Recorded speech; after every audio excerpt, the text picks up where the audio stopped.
Welcome to Penrose Learning, where we make understanding easy.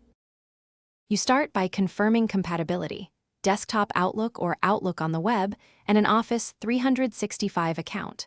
Once confirmed, install the Zoom for Outlook add-in from the Outlook store. It integrates directly with your calendar.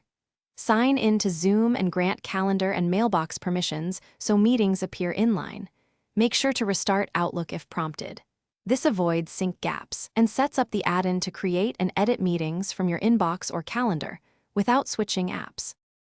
Once the add-in is active, open your calendar and create a new event. Click the Zoom icon to embed meeting details. Choose instant or scheduled, enable host and participant video, and set audio options. Make sure to add a meeting password or waiting room if security matters.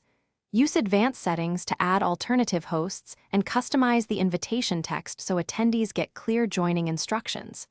This ensures the link, passcode, and dial-in numbers populate the event automatically. You finish by sending the calendar invite and verifying the Zoom link and passcode appear for attendees. Once sent, you can edit the meeting from Outlook. Most changes sync to Zoom automatically, so make updates there as needed. If the link is missing or you see sync errors, first reauthorize the add-in in Outlook, then clear cache and restart Outlook. If that fails, reinstall the Zoom add-in. These steps fix permission or caching issues and restore proper calendar integration quickly. Thanks for watching. If this was helpful, leave a like and consider subscribing. See you next time.